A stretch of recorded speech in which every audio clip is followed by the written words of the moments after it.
Eh, Selamat malam semuanya. Ya, hari ini pertemuan keempat ya. Kita coba kedengaran ya. Kalau nggak kedengaran, silahkan langsung buka mic bilang kasih tahu saya ya. Oke, hari ini. Oke, Oke, baik. Terima kasih. Hari pertemuan keempat kita akan bahas tentang ini, the changing competitive environment.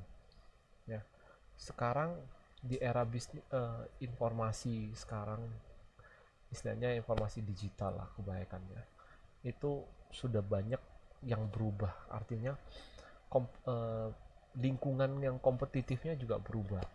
Salah satunya bisa dilihat dari sisi network ekonomi. Jadi dulu yang namanya jaringan-jaringan kita nggak kepikiran bahwa seperti jangan jangan dipikir bahwa seperti jaringan yang apa ya, yang kita tahu bahwa ada aplikasinya, ada apa, sorry, ada jaringan kabelnya atau apa. Enggak, itu lebih dari itu. Kalau itu kan secara fisik, sekarang itu juga ada jaringan virtual, nanti ada dibahas di uh, pembahasan ini. Jadi di materi di kali ini itu adalah kita berkacamata sebagai sebuah perusahaan, melihat sekarang teknologi berkembang itu apa sih yang bisa kita pakai gitu. Kita bisa mengambil yang seperti informasi yang seperti apa supaya meningkatkan daya saing kita, atau apa yang harus kita rubah supaya meningkatkan daya saing kita di pasar. Nah, kita tahu bahwa sekarang itu udah ada network economics, ada economic of information, lalu information in network. Nah, lalu tentang disruptive technology. Disruptive technology itu bentuknya seperti teknologi yang memang rencananya mengubah, artinya mengubah yang sudah ada gitu loh. Ya, bisa saja mengubah, umumnya disruptive teknologi itu ada mencerminkan adalah teknologi yang memperbaiki, bisa saja dari yang sudah ada diperbaiki dikit atau keseluruhannya diubah gitu, disruptive. Jadi kalau bahasa Inggris disruptive apa? Mengganggu ya, mengganggu itu, tapi mengganggu yang sudah ada gitu. Bisa saja efek negatif atau efek positif terhadap yang sudah ada. Nah, network economic. Jadi kalau kita tahu bahwa sekarang smartphone, ya, smartphone aplikasi yang bukan sekarang, dulunya ada uh, aplikasi smartphone yang 10 mega, ya, tapi dipakai ini code as useful innovative as it may be, enable the firm that owns it to fetch. Jadi perusahaan dengan aplikasi yang cuma 10 mega, perusahaan itu dapat dana 1 miliar dolar, ya, hanya dari 2 tahun ya, viewer, kurang dari 2 tahun sejak itu dirilis. Apa itu adalah aplikasi Instagram yang kita pakai. Jadi hanya dari rilisnya mulai, belum nyampe 2 tahun dia sudah bisa menarik investasi 1 bilion. Oke, ada yang belum masuk ya, ntar dulu. Sepertinya ada yang gantung ya. Ntar ya, suaranya aneh soalnya. Ada yang belum masuk. Call. Oke, sorry, bentar, soalnya ada suara aneh. Oke,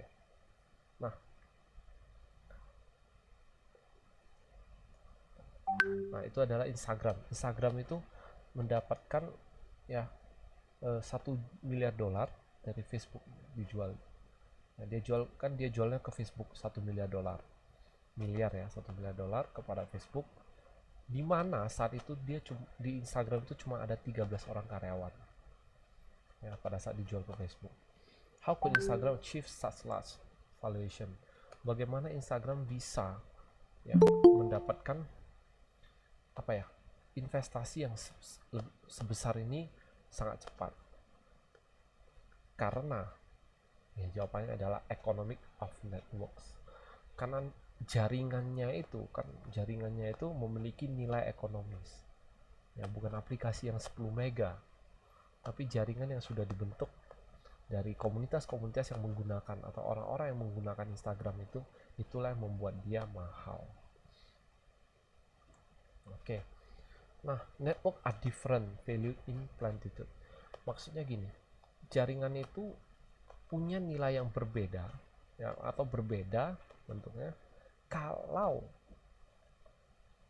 dipakai di banyak, jadi masif pemakaiannya.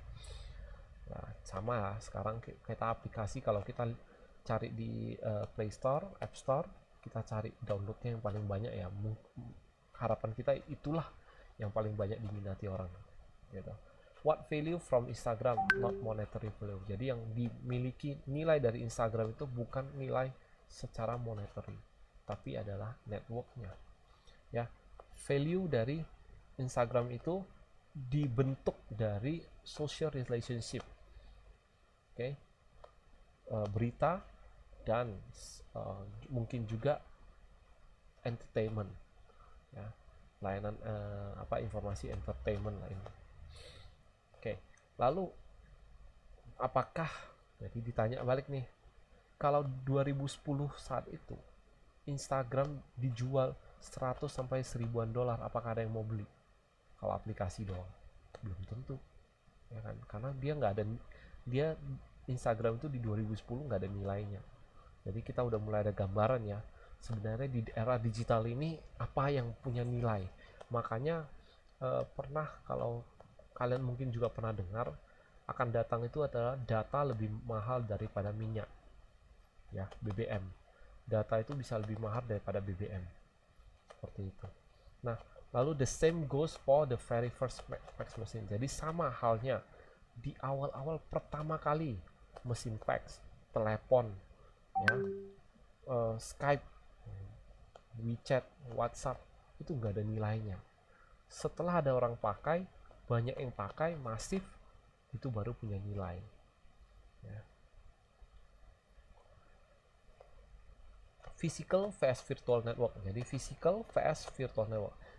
Sekarang physical tadi yang saya bilang bahwa jaringan telepon, jaringan kabel yang ada di, pakai kabel yang kelihatan mata kita, fiber to fiber kan gitu, fiber to home ya, kayak sekarang kan internet di rumah kita banyak yang fiber to home, IndiHome juga udah fiber to home, apalagi kawasan Medan ya, yang masuk ke rumah kita udah fiber. Nah, itu adalah jaringan yang physical. Virtual network yang seperti apa? Yaitu connection kayak Facebook, kita connect dari dengan dia, connect lagi, nanti dari dia kita kenal orang lain, dan itulah connection itu yang punya nilai. Nah, itu nggak kelihatan kan, hanya ada di aplikasi, malah itu punya intangible dan invisible ya, intangible dan invisible, tapi itu punya nilai gitu. The nodes of virtual network are typically people rather than device. Jadi istilahnya nilainya itu ada di orangnya dibanding di alatnya. Alatnya yang nggak seberapa, orangnya itu membentuk komunitasnya itu. Key concept and vocabulary. Jadi positive feedback. Jadi di dalam era ekonomik ya, network ekonomi itu juga positive feedback dan negatif feedback itu juga punya nilai. Satu nilainya mengurangi, satu nilainya menambah. Ya, kita harapkan selalu adalah positive feedback, dimana dengan adanya positive feedback itu nilai dari apa yang sudah kita buat atau aplikasi atau sesuatu yang memang diberikan nilai positif oleh pengguna itu jauh lebih bernilai. Nah, dari dengan ada positive feedback ini, kondisinya adalah stronger get stronger, weaker weak get weak. Jadi contoh nih, ada sebuah aplikasi, banyak orang yang bilang bagus, lebih banyak yang bilang bagus, artinya dia sudah bagus, dikasih positif feedback, orang-orang pada bilang bagus, lebih bagus, orang lain yang melihat itu akan lebih bagus. Tapi udah rasa ya bagus pun dikasih negatif feedback, nah itulah sekarang kan hoax kayak gitu kan, dikasih negatif feedback malah buruk kan, kejadiannya banyak kan, banyak sekali beberapa aplikasi media massa yang ada di Play Store, semenjak ada banyak hoax yang bertebaran yang melalui media tersebut, banyak orang buat ratingnya turun kan di Play Store, sehingga dia cuma dapat berapa, 1, bintangnya 1, gitu kan.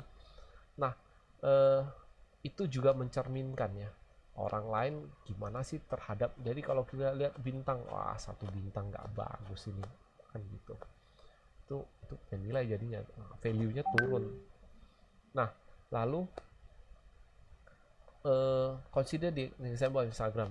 Instagram itu 4 tahun setelah dirilis itu bisa mencapai 300 juta monthly artinya per bulan aktif user. Jadi aktif, ada login minimal, ada login pakai gitu. Active user itu 300 juta sebulan, lumayan tuh, banyak. The reason is that any one of them who downloads Instagram makes your use of the app more valuable. Jadi apa ya, alasannya adalah mereka setelah download Instagram menggunakannya, itulah yang membuat aplikasi itu punya nilai. Makanya kenapa Instagram gratis? Ya pakainya gratis, tapi yang dia cari duitnya apa? Koneksi kamu dengan teman-teman kamu, kamu sering like yang yang mana, kamu suka kali follow yang bagian mana, perusahaan apa atau apa, itu mereka ngambil data connection tersebut, itu yang punya nilai. Makanya dikasih gratis nggak masalah gitu loh. Itu yang bisa dijual datanya. Makanya kan takut kan, WhatsApp kemarin kan pernah ada isu bahwa WhatsApp itu bakal diambil datanya ya untuk kebutuhan marketingnya Facebook kan. Setelah itu kan banyak yang kegiatan untuk memban WhatsApp. Makanya terakhir banyak beralih ke Telegram. Nah, tapi itu pun juga cuma beberapa masa, nggak terlalu lama. Tiba-tiba WhatsApp juga memberikan klarifikasi bahwa yang mereka ambil itu hanya data tertentu, ya bukan data bersifat pribadi. Nah, akhirnya yang nggak pada pindah semua sih, masih WhatsApp tetap dipakai kan. Oke. Nah, lalu two-side network. Jadi two-side network itu jadi bahasanya gini, informasi yang ada di dalam jaringan itu punya dua bahasa gini, bisa menguntungkan satu atau lebih pihak. Nah, itu bahasanya. Jadi contoh, ini kita ambil contoh Adobe itu memberikan reader Adobe Reader itu gratis kan, kita biar bisa baca PDF. Tapi untuk membentuk file PDF umumnya itu nggak gratis ya. Untuk bisa membuat isi konten menjadikan file PDF itu umumnya nggak gratis. Nah, dan kehebatannya PDF itu pas diluncurkan itu apa? Dia bisa membuat sebuah dokumen yang bisa dibaca di perangkat manapun juga. Nah, seperti itu standar. Jadi menjadi standar. Yang dia capai itu adalah menjadi standar dokumen.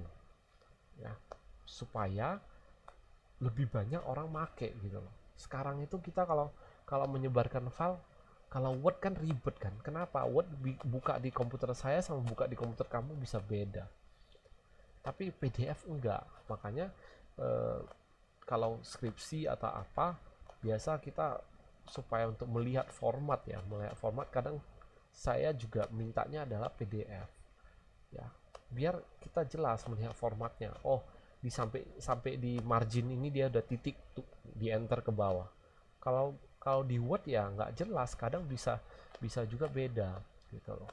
Nah, maksudnya beda itu ada kadang tampilannya tempat saya lebih rapat, lebih sempit, sehingga dia udah ada yang turun ke bawah. Tapi di komputer dia karena dia pakai widescreen belum turun kan gitu kan.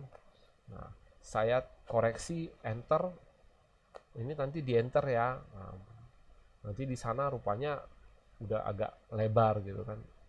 Nah, istilahnya format itu tidak standar. Beberapa kali pasti kalau kalian sering menggunakannya pasti tahu ya. Nah, lalu Alibaba itu dia biarkan orang membeli dan menjual gratis seperti itu ya, membeli dan menjualnya gratis di platform dia. Fungsinya untuk apa? Dia mau tahu pembeli itu sukanya apa, penjual itu yang digandrungi pembeli itu siapa gitu, model-model seperti apa. Nah, preferensi dari konsumen ini dia tangkap dan dia simpan sebagai data supaya dia bisa olah bahwa nanti ada konsumen nih, saya pembeli, saya mau cari barang, dia bisa suggest ke saya barang-barang apa sih yang lagi ngetrend saat ini, lagi banyak orang cari, kan gitu. Nah, kalau perusahaan-perusahaannya itu mau bisa tampil di tempat ini, karena kan kamu bagus nih, cuman kamu nggak bayar saya untuk iklan gitu, saya tawarin, mau nggak kamu iklan? Karena kamu udah bagus ini, tinggal saya tambah iklan kan, kamu udah paling atas. Ya, ada nilainya dong. Seperti itu. Kan tahu kan bahwa seperti yang kayak Tokopedia atau apa kan, kalau kita beli iklan, pasti kita di baris pertama pencarian. Ya kan? Baris kedua baru hasil pencarian beneran. Baris pertama itu ya suggestion dari Tokopedia untuk kita. Nah, itu yang saya pernah ngalamin ya. Oke, lalu network marketplace and platform. eBay itu, eBay tahu ya, dulu eBay itu terkenal dengan aplikasi website yang menyediakan layanan untuk lelang barang. Tapi sekarang eBay bukan hanya lelang, tapi juga menjadi sebuah marketplace. Ya, eBay itu give this collector instant access to global base market. Jadi contoh eBay itu dulu ceritanya adalah dia mencoba untuk menjual sesuatu itu yang rusak, laser pointer. Kalau kalian baca di bukunya dia ada dijelasin, yang buat ini dia mau coba menjual barang, tapi dia nggak tahu gimana nyari konsumen kan, dia taruh di aplikasinya dia di eBay ya, lalu dia jual barang yang rusak itu laser pointer. Ada juga yang mau, mungkin rusaknya bagian tertentu, jadi orang beli untuk menggantikan bagian yang lain yang masih bisa dipakai. Nah, lalu udah itu bagi yang mau jual, bagi yang mau beli, nah, gitu carinya bagaimana. Nah, kalau kalian baca di buku itu dia akan sedikit menceritakan bahwa akhirnya eBay itu dia setelah dia dapat koleksi ya, jadi contoh kadang kita menjual barang, jadi eBay itu bentuknya adalah konsumen to consumer dulunya ya, karena dia bentuknya lelang. Saya punya barang, saya mau jual, saya nggak tahu siapa yang mau beli, tapi saya taruh di eBay, ada orang mau, saya kasih waktu nih dalam 1 bulan dilelang, siapa yang nilainya paling tinggi saya jual ke dia kan gitu. Nah, itu adalah consumer to consumer. Nah, jadi siapapun bisa jual, siapapun bisa beli gitu. Nah, lalu akhirnya yang konsep seperti ini booming nih, karena kenapa? Membantu dong orang yang punya barang di rumah yang dia merasa ya udah saya jual aja lah, ngapain taruh di rumah kan, nah, syukur-syukur dapat duit kan gitu. Nah, itu yang membuat eBay saat itu bagus.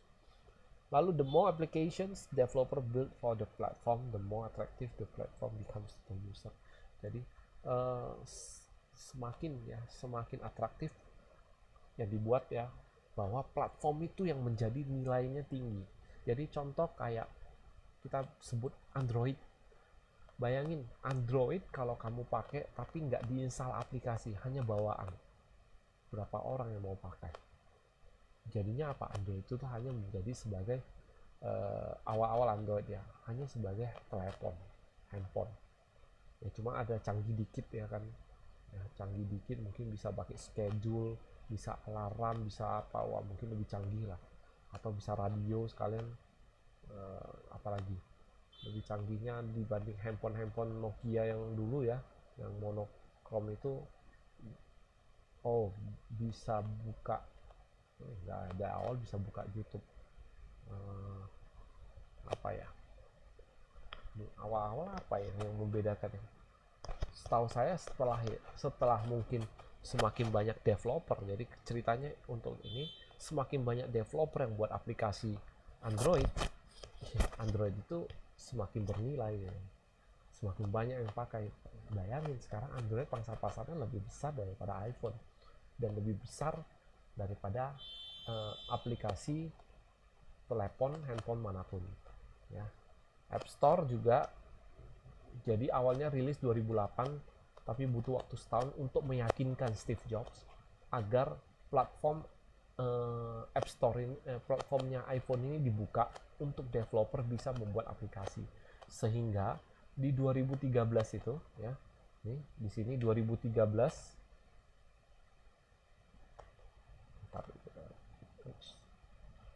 di poin ketiga ini di 2013 bisa kelihatan nih bahwa mencapai 1 juta aplikasi. 2017 mencapai 2 juta aplikasi. Ya. Juga sama. Nah, saya juga baca buku ini baru ada gambaran. Oh, rupanya jualan konsol game konsol. Jadi kayak PS3, PS4, PS3 awal dijual itu ya, PS3 itu awal dijual itu Sony harus rugi $250 per unit. Ya. Nah, sedangkan udah masuk PS4, Sony rugi 1 unit itu $60. Kenapa rugi? Dia mempush supaya lebih banyak yang beli. Walaupun memang dia rugi $60, tapi dia bisa menjual apa ya? Menjual konsol lebih banyak, dan dia bisa menarik lebih banyak aplikasi game developer untuk ikut masuk ke dalam gamenya. Nah, itu yang punya nilai. Kenapa? Salah satunya dia bisa jual. Kenapa nih?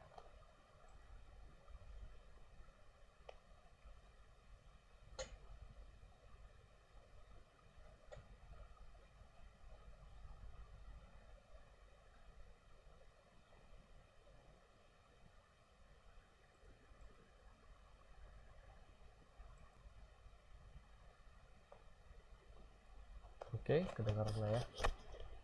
Baik. Kok live lagi sih?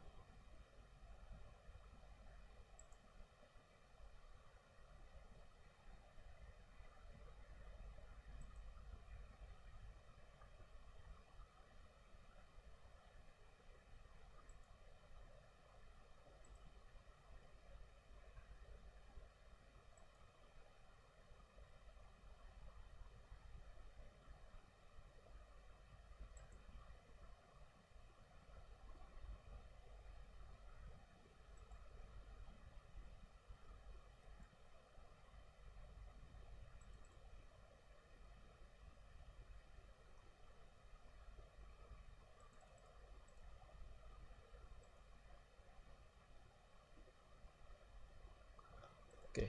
Sorry. Nah, lalu network effect ya. Network effect itu efek jaringannya. Jadi kalau di buku itu dia ada jelaskan bahwa network effect itu tentang, coba saya cari lagi, sorry, lupa penjelasan. Masih ada yang keluar, keputus ya, atau jaringan. Oke,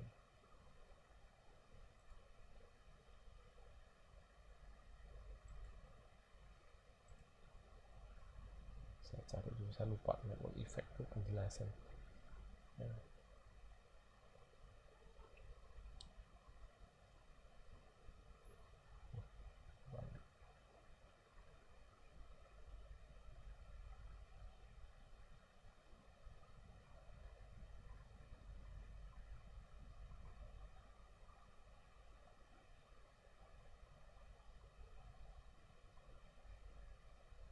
Oke, maksudnya gini, kalau di network effect itu ya. Nah, lalu network effect, maksudnya network effect, not just network. Jadi istilahnya kita jangan melihat bahwa jaringan itu hanya sebagai jaringan yang biasa, tapi ya itu kayak Instagram, kita lihat nilai dari jaringan yang terbentuk dari aplikasi tersebut ya, karena itu yang punya nilai. Kita nggak terpaku hanya pada teknologi, tapi kita juga terpaku pada nilai yang dibawa oleh teknologi tersebut. Nah, lalu the threshold of significance. Jadi istilahnya threshold itu apa ya, kalau nggak salah ingat itu threshold itu kalau nggak salah eh, apa ya, pencapaiannya tertinggi ya.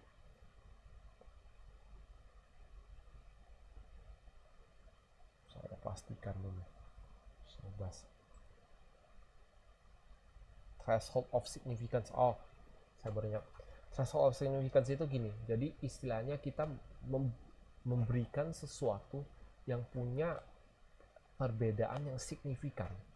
Ya, jadi istilah pencapaian signifikan perbedaan, maksudnya dia capai pada nilai yang paling signifikan perbedaannya. Jadi kalau di buku kalau bisa dibaca ya, itu adalah saat antara VHS dengan apa ya, VHS dengan satu lagi saya lupa, JVC salah. VHS dengan satu lagi apa namanya, Betamax ya. Nah itu, jadi dulu, oh ini saya nggak tahu masa kalian itu masih ada pakai kaset nggak, nonton video kaset yang pita itu, bukan DVD ya, masih di bawah itu pakai kaset. Nah itu dulu ada dua versi, ada yang VHS, entah ada yang pakai beta atau apa, jadi agak beda bentuknya. Nah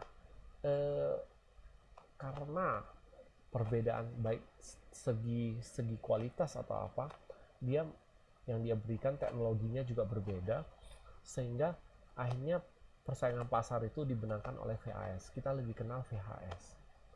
Nah, lalu tentang DVD dan Blu-ray, nah, kan teknologi lebih banyak adalah teknologi lebih canggih itu adalah Blu-ray. Makanya pada saat Blu-ray itu kan mahal tuh. Nah, maka dia mahal, cuman banyak yang nggak bisa meng-afford teknologi itu. Jadi orang beli, daripada beli Blu-ray adalah beli DVD, karena Blu-ray itu awalnya masih teknologinya mahal. Ya, cuman sekarang udah beda lagi. Kita download film aja kalau bisa ada Blu-ray downloadan juga mantap kan, apalagi televisi ya. Saya tahu teman-teman saya juga punya televisi yang punya resolusi besar, yang lebih modern ya.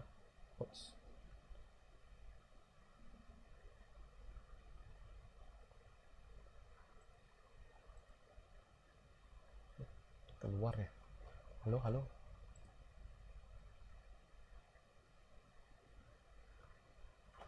Sorry, tadi nggak ada suara ya, maaf. Sekarang udah kedengaran? Udah, Sir. Astaga, jadi berapa menit tadi nggak ada suara ya? Oke, saya ulang lah. Oke.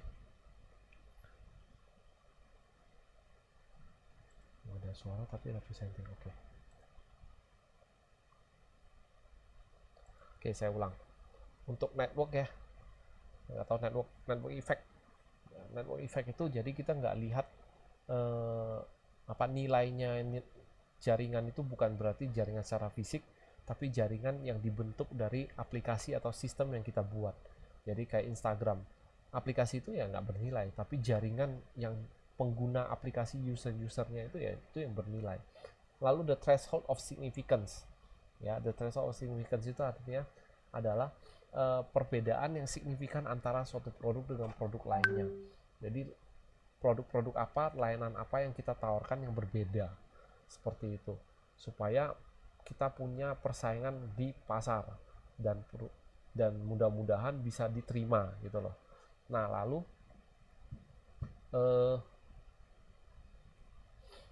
apa ya, apa dulu ya.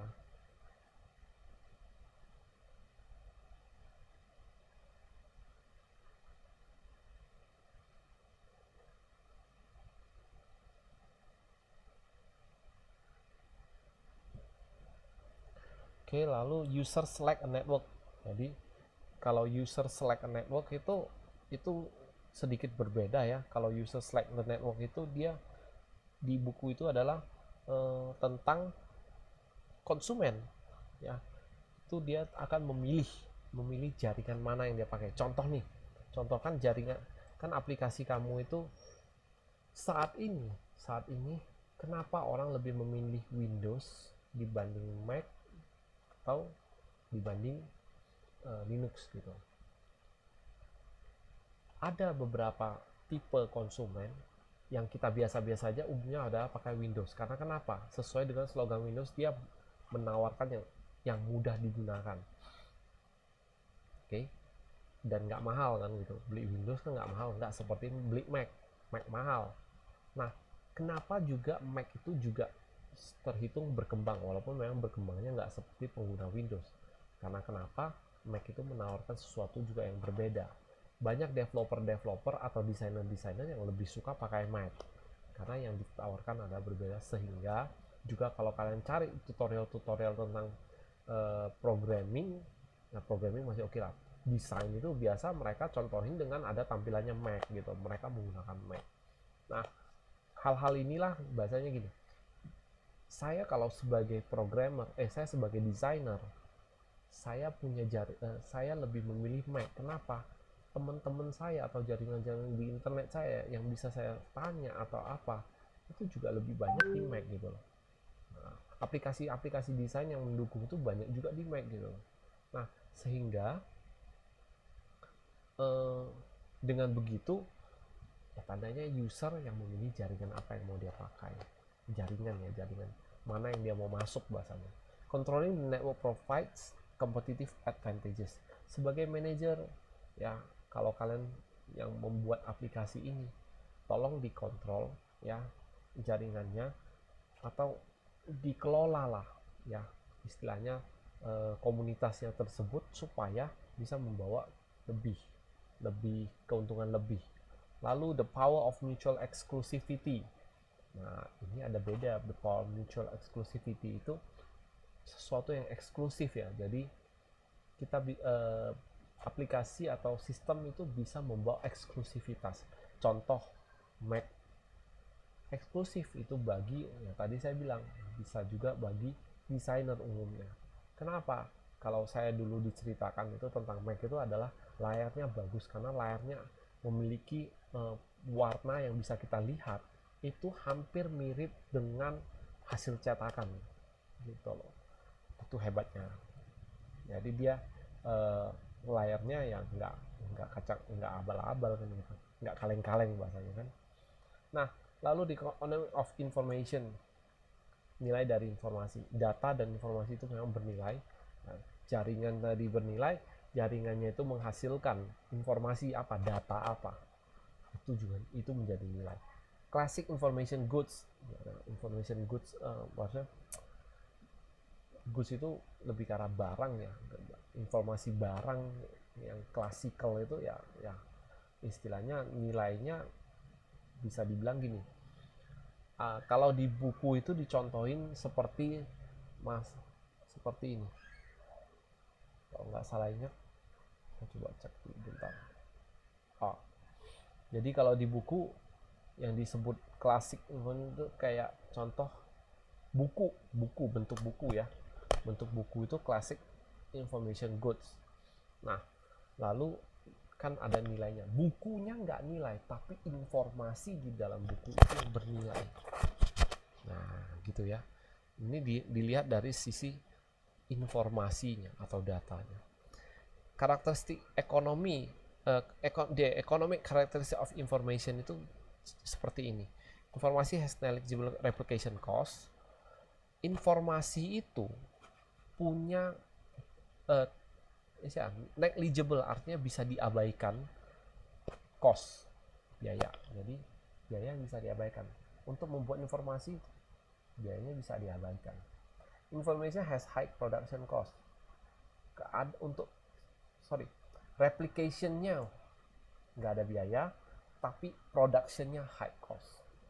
Ya, untuk kalau jadi contoh nih di internet, makanya kenapa digital marketing itu kan dikenal bahwa digital marketing itu kadang membantu membuat konten yang memang bisa menarik orang. Itu bayarnya mahal, tapi kalau udah ada kontennya, kita tinggal copy paste taruh di konten kita yang punya Facebook kita sendiri, atau awalnya dibuatkan di Instagram, kita lalu minta copy karena punya kita kan, kita udah bayar, copy kita taruh ke Facebook kita, juga nggak usah bayar lagi kan gitu. Nah, replication-nya ya hampir nggak ada biaya. Nah, tapi production-nya biayanya tinggi. Information is not the carrier ya. Jadi sebenarnya information-nya itu is not the carrier ya, bukan bawaannya, tapi nilai dari information-nya. Cost as sunk, cost-nya turun. Information has no natural capacity limit, tidak punya batasan ya, batasan informasi, maksudnya batasan secara kapasitas nggak ada. Kita semua malah sekarang ini kita merasa bahwa kita udah overload informasi ya, tapi kita harus benar-benar lebih bijak memilih informasi mana yang bisa kita serap, yang sebaiknya kita serap, kita simpan dalam pikiran otak kita kan gitu. Information is not consumed by use. Jadi information itu tidak bahasanya gini, information itu datang semuanya, bukan berarti kita mau kita baru ambil, kita cari, enggak, bisa aja datang sendirinya ya, kita yang memilah. Information goods are experience goods. Jadi barang tentang informasi ini itu tentang experience, pengalaman. Jadi kayak contoh kita istilahnya dia tidak kelihatan ya, informasi itu bukan sesuatu yang bisa tapi bisa dirasakan, makanya experience good. Nah, contoh kita melihat, kok informasinya kayak gini ya, kayak pasti ada sesuatu nih, jadi nggak enak, informasi ini kayaknya hoax nih atau apa. Kalau hoax kita jatuh, istilahnya nilai informasi itu kita turun kan, nggak bagus. Tapi kayaknya ini bener nih, apalagi contoh informasi tentang bagaimana diet kan gitu kan, wah rasanya bagus nih informasi ini, saya simpan, save gitu kan, saya biar nanti bisa pakai, saya coba di rumah. That's it, informasi itu experience-nya. Ya, implication ini maksudnya implication bagi manajer ya, bahwa bagaimana menyiasati informasi itu. Nah, information is customizable. Ya, information is customizable. Kalau informasi itu bisa di custom. Custom itu seperti apa? Contoh nih, kita tahu bahwa sekarang informasi yang ada itu diubah kata-katanya ya, dari yang nggak tahu ya, orang sering, kalau kalian pernah dengar itu adalah judul yang clickbait tahu kan, kita rasa judulnya menantang nih, apa nih isinya kan, kita klik nih, ala isinya biasa aja setelah dibacakan gitu. Nah itu di custom supaya lebih menarik. Information is reusable, jadi udah pasti ya, replicationnya aja mudah, pasti reusable-nya ada. Information is often time value, sering itu punya batasan waktu, artinya kita tahu ya, kayak kejadian barusan itu, informasi yang ada, mungkin setelah 10 tahun 2-3 bulan lagi ya mungkin nggak pakai. Kayak contoh nih, dulu lagi gandrungnya SEA Games ya, SEA Games ya, Asian Games di Indonesia. Nah lalu setelah lewat ya nggak lagi, karena udah kelewat, informasinya dan nilainya udah berkurang. Nah, information good can achieve significant gross profit margins. Jadi dengan barang inovasi ini ya bisa mencapai significant gross profit margin. Contoh nih, kalau di buku saya lupa contohnya apa, tapi ini ada gambarannya bahwa kadang kita contohin, kita menjual sebuah produk, anggaplah kita bilang ini produk diet, kita bisa memanfaatkan segala sosial media kita untuk menjelaskan lebih baik tentang produk kita, kelebihan produk kita, bagaimana cara penggunaannya. Jangankan apa, kalau kita beli sebuah produk, kita lihat di sosial medianya ada menawarkan cara penggunaan yang baik, nah kita rasa kayak ini bagus nih, gunainnya gimana, pas kita cari cara penggunaannya nggak jelas, kita males kan beli produk ini. Nah tapi kalau contoh ada nih cara penggunaannya jelas nih, rupanya kalau dikombinasikan dengan ini hasilnya lebih baik, ya udah saya coba beli gitu, menambah keyakinan bagi kita. Oke. Information in networks. Nah kalau ini richness and rich trade off. Jadi istilahnya ini maksudnya gini, richness itu adalah informasi yang lebih luas cakupannya ya, informasi. Jadi informasi ya, kita lihat informasi itu sebuah barang yang punya nilai yang lebih luas cakupannya. Bisa saja luas itu bukan cakupan ke user ya, cakupan informasinya. Contoh, tentang kita bilang ini oke lah, tentang apa ya, acara vaksinasi kita sebut, kita cari informasi vaksinasi. Nah, vaksinasi itu kan kita mau tahu nih, kapan, di mana, caranya bagaimana, cara daftarnya, oke, dan prosesnya bagaimana, flow-nya bagaimana. Kalau ada itu semua kan kita rasa informasi ini sangat bernilai, ya kan? Itu nilainya bisa. Nah, lalu rich itu yang ini kan richness and richness dan rich itu, jadi rich itu mencakup banyak nggak? Contoh kita tahu informasi ini lengkap, ya kita taruh di lebih banyak sosial media supaya orang lain lebih banyak yang tahu. Kayak kita bantu nge-share sesuatu yang kita rasa cocok di sosial media, kita bantu share. Nah, itu ada rich, ya. Jadi informasinya udah richness. Nah, lalu kita bantu share, itu reach lebih banyak orang yang bisa merasakan informasi tersebut. Nah, lalu proses visualization theory. Proses visualization theory ini kalau nggak istilahnya nggak salah ya, maksudnya gini, bukan nggak salah ya, saya tahu proses virtualisasi. Jadi sebenarnya banyak sekali hal-hal dalam dunia digital information ini itu berubah menjadi proses virtual. Maksudnya gini, kayak kita lah, kita mau beli, dulu kita mau beli HP nih, oke, kita mau ke toko lihat, tapi dengan adanya kecanggihan teknologi, kita lihat di website aja cukup kan, informasinya udah ada jelas. Malah kalau kita tanya di toko, belum tentu orangnya jelasin sesuai dengan sebanyak informasi yang bisa kita dapat di internet. Itu maksudnya prosesnya menjadi virtual. Dulu kita harus datang ke toko, sekarang kita hanya lihat di internet, ya. Sensory requirement. Nah, ini sensory ini, kalau ini contohnya ini, dengan kita melihat, kita merasakan, kita mencoba minuman ini, lalu kita kasih rating, bagus, lebih banyak orang kasih rating bagus, tandanya minuman ini punya nilainya secara virtual, secara informasi, orang banyak yang suka, gitu. Bahasanya kayak gitu. Itu sensory requirement, ya. Synchronism requirement.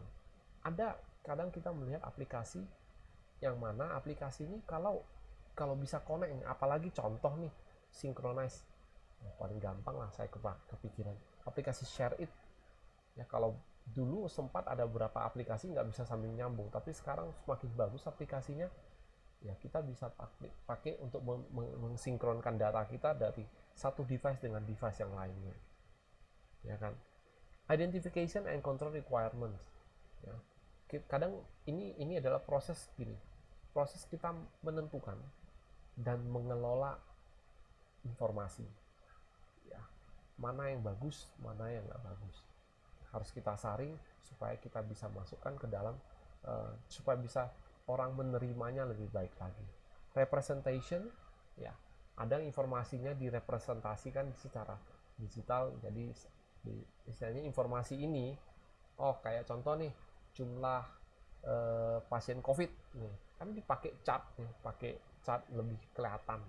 Ada yang pakai warna, tulisannya diwarnai.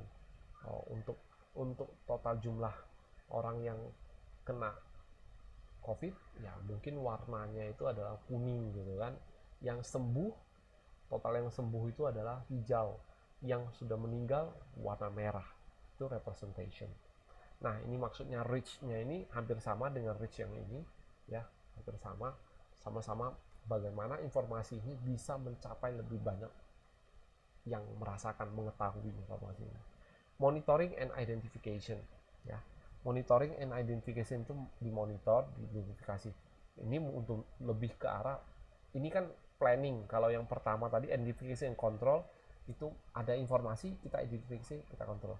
Tapi monitoring itu adalah informasinya sudah kita sebarkan, kita cari tahu informasi ini arahnya tepat atau tidak. Lalu managerial implication, nah, continue questioning of traditional business model. Nah, kenapa sekarang dengan adanya era digital informasi ini, bisnis model yang tradisional yang dulu itu sering dipertanyakan. Kayak contoh nih, kan tahulah bisnis model yang dulu itu apa? Kita datang ke supermarket baru beli barang. Sekarang kan orang bertanya, Apa harus saya datang ke supermarket? Saya buka HP-nya kan bisa beli barang. Nah itu juga menjadi istilahnya sebagai manajer ya harus pikirkan, kalau kayak gini aja orang suruh orang datang, belum tentu semua orang mau datang, apalagi sekarang udah canggih teknologi. Bagaimana kita buat aplikasi supaya orang nggak usah datang, kita yang nganter gitu. Importance of customer interface, ya tau lah beberapa aplikasi yang kalian juga pasti pernah merasakan, yang tampilannya jelek pasti lama-lama kalian tinggalkan, seperti itu. Decreasing value of asymmetric information, jadi contoh kalau di buku ini dia contohnya seperti ini. Asymmetric information dulu kita kalau mau beli kalau di buku ya kita cerita, dia mau beli mobil, dia akan datang ke showroom, dia tanya mobilnya bagus atau enggak. Oh, dia showroom bilang bagus, oh karena ada fitur ini, seperti itu. Nah rupanya kalau kita orang yang benar-benar mau tahu benar ini mobil ini bagus atau enggak, kan kita tanya showroom. Lalu sebelum tanya showroom mungkin kita udah tanya temen yang udah mungkin udah pakai, udah apa. Nah itu hal-hal informasi-informasi dari temen dari luar showroom itu ya, cari dari buku, cari dari internet, itu adalah asymmetric information. Nah asymmetric information itu dulunya itu sulit kita dapatkan, kalaupun kita bisa dapatkan itu bernilai. Tapi sekarang nggak lagi, informasi-informasi yang mendukung itu ya, untuk mendukung suatu hal itu semakin gampang kita dapatkan, seperti itu. Lalu obstacles, apa sih tantangannya? New technology must replace all characteristic of the old one. Ya, artinya kalau kadang tantangannya gini, kita mau memperkenalkan teknologi baru yang memang teknologinya akan mengubah hampir keseluruhan karakteristik program, artinya mengubah program keseluruhan bilang kita. Nah itu tantangan, karena kenapa? Kayak contoh nih Instagram hari ini ya, ada cara pakainya seperti ini, kita udah terbiasa, tiba-tiba dia ganti model cara pakainya kayak mau lihat di YouTube gitu ya. Mungkin kita nggak terbiasa saat itu dengan YouTube gitu, kan jadi ribet, orang harus beradaptasi lagi. Mungkin juga ada user yang udah nggak mau, males lah belajar. Apalagi kan pernah kita dengar orang tua mau kita ajarin nih, dulu pakai SMS orang tua udah bisa nih, sekarang pakai WhatsApp males belajar. Kenapa? Pasti ada cara yang berbeda. Walaupun WhatsApp lebih keren kan, bisa kirim foto, bisa kirim suara, tapi orang tua kadang yang istilahnya yang sudah nyaman dengan dulu SMS, belum tentu dia secepat itu bisa berubah. Retaliation from incumbents, jadi ada incumbents itu artinya yang saat ini sudah ada. Contoh, kita memperkenalkan teknologi baru, contoh aja awal kayak Instagram dulu baru diganti dengan TikTok, itu juga kan butuh beberapa masa kan, orang baru benar-benar mulai menerima TikTok seperti apa. Nah, dan lagi pula nih TikTok sendiri kan memberikan value yang berbeda dibanding Instagram. Nah akhirnya setelah ada TikTok kan, masih sebelum ada TikTok itu juga ada aplikasi yang hampir mirip dengan TikTok, saya nggak tahu kenapa ya, itu mungkin karena dia tidak memperhatikan value dari networknya, nggak menyebarkan networknya. Nah, TikTok itu kan mereka concern bagaimana supaya jaringan koneksi orangnya itu lebih bagus ya, seperti itu. Koneksi, bukan koneksi internet ya, tapi koneksi antar follow ini follow itu, nanti seperti itulah. Oke. Human resistant to change, udah pasti ini adalah dasar dari sifat manusia yang resist, artinya menolak perubahan. Itu menjadi tantangan. Attention challenges ini umumnya untuk yang produk baru, awal-awal TikTok ya. Mungkin kalian tahu TikTok tapi belum tentu kalian coba langsung, sampai ada mungkin teman atau ada melihat sesuatu informasi yang mengatakan, TikTok itu bagus, kayak lebih keren gitu, baru kalian mencoba mendownload. Attention challenge, bagaimana menarik perhatian orang. Nah ini bahwa disruptive teknologi. Cerita tentang disruptive teknologi itu ada dua hal, jadi tentang sustain teknologi sama disruptive teknologi. Sustain teknologi itu adalah teknologi yang memang sustainable itu ada bertahan ya, bisa bertahan. Nah di era informasi saat ini yang bisa bertahan itu adalah teknologi yang memang ada perbaikan informasinya. Jadi seperti yang gambar di kanan ini, dia setelah mencapai titik yang atas ini, dia tambah lagi dari mulai S yang bawah lagi, sehingga dia terus naik, ya. Itu S curve. Jadi dia tidak happy ya hanya di satu titik yang udah stagnan. Dia akan cari titik baru, loncatan baru. Itu adalah sustain teknologi. Disruptive teknologi itu adalah uh, di dua karakteristik ini adalah teknologi ini menawarkan sesuatu yang baru atau tidak gitu loh. Nah, menawarkan sesuatu yang baru atau menawarkan performance ini. Jadi mana yang lebih cepat naik nih? Nah, itu. Yang paling cepat itu adalah kalau teknologinya keseluruhannya baru, bukan hanya improvementnya. Gitu. Bukan hanya performance yang diimprove gitu. Disruptive teknologi. Jadi contoh salah satu yang ada di buku ya, disruptive teknologi itu adalah teknologi 3D printer. Nah, 3D printer. Kita dulu pikirnya printing ya udah hanya di kertas gitu. Sekarang nggak lagi. Bisa 3D printer kan gitu. Bentuknya langsung kelihatan. Itu salah satu yang disruptive teknologi. Dengan adanya 3D printer, bayangin banyak hal-hal yang dulu kita nggak kepikiran kita bisa buat. Sorry. Nah, ini nanti ada tugas. Implication for manager. Ya, differential rates of improvement, different sets of attribute become relevant. Differential rates of improvement itu adalah apa ya? Rating differential untuk perbaikan, maksudnya gini. Manajer itu harus tahu bahwa berapa sih tingkat perubahan yang ingin kita capai. Ya. Dia harus tahu, mengenal, atau yang sudah kita buat ini berapa sih perubahan yang bisa dicapai. Lalu different sets of attribute, berapa sih atribut artinya yang ditawarkan, kayak fitur-fitur yang kita tawarkan yang bisa menjadi relevan di pasar, ya. Listening closely to customer might spell trouble. Untuk yang nomor 3 ini adalah gini, di buku mengatakan bahwa kita terlalu banyak mendengar konsumen itu juga menjadi problem. Kalau ya, bukan berarti mendengar konsumen itu nggak bagus, tapi kalau menjadi problem kalau kita tidak bisa memilah informasi dari konsumen. Karena ada konsumen yang memang terlalu semangat ingin sesuatu yang lebih gitu kan. Kita tahu orang itu kadang pemikirannya terlalu jauh gitu kan. Nah, apa istilahnya, kreativitasnya terlalu tinggi gitu. Mungkin sekarang itu belum bisa mencapainya. Nah, jadi harus dipilah. Manajer ini harus bisa memilah dari masukan dari konsumen. Mana yang benar-benar bermanfaat, dia pakai, dia gunakan, dia bisa mencapai hasil yang lebih baik. Jadi what to do ya, ini tadi saya bilang bahwa dia monitor market developmentnya sebagai ini sebenarnya untuk menjawab nomor 3 umumnya ya, dan menjawab ini 1, 2, 3 ya, supaya bisa mendapatkan manfaat dari disruptive teknologi tadi. Oke, ini ada tugas. Jadi untuk tugasnya itu gampang. Kalian tahu nih ada produk ERP ini, ada yang buatan SAP, ada yang buatan Oracle, yang buatan Microsoft. Untuk absen yang nomor urutnya 1 sampai 5 pakai SAP ya. Baru dia itu Oracle, ERP 6 sampai 10, 11 sampai 15. Microsoft ERP. Cari di website banyak.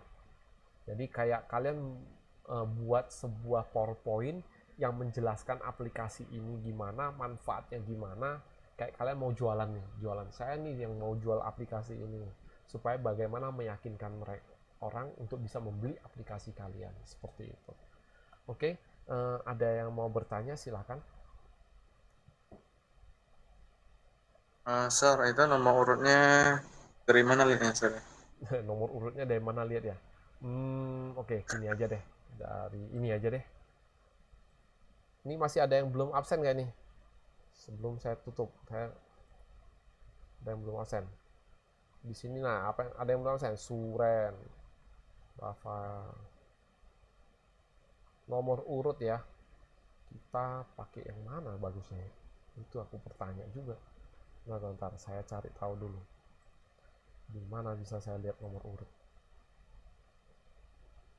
peserta? Oh, ini aja deh ya, kita pakai ya.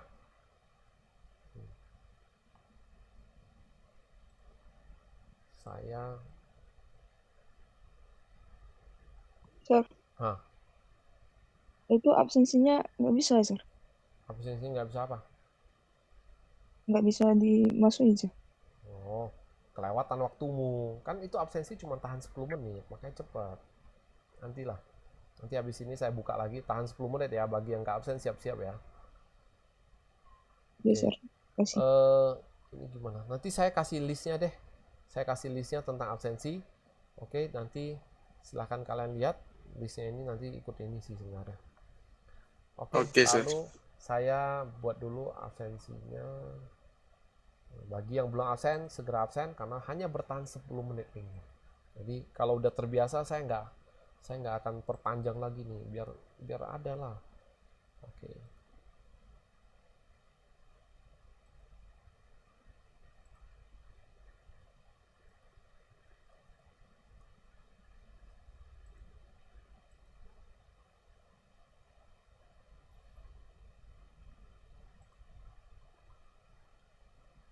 Kok itu sih?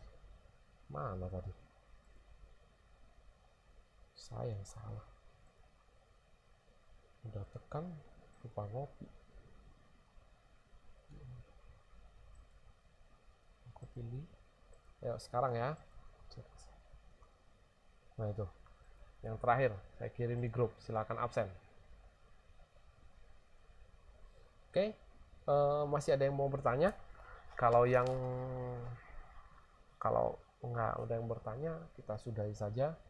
Kalau ada yang perlu ditanyakan bisa lewat di grup ya. Baru udah itu tugasnya buat PowerPoint. Jadi walaupun produknya sama, asumsinya saya itu kan kalian carinya masing-masing. Ya pasti ada kata-kata yang berbeda, nggak semuanya sama ya. Jangan cuma copy paste, dan itu bukan berkelompok, itu tugas pribadi masing-masing. Cocok ya? Oke.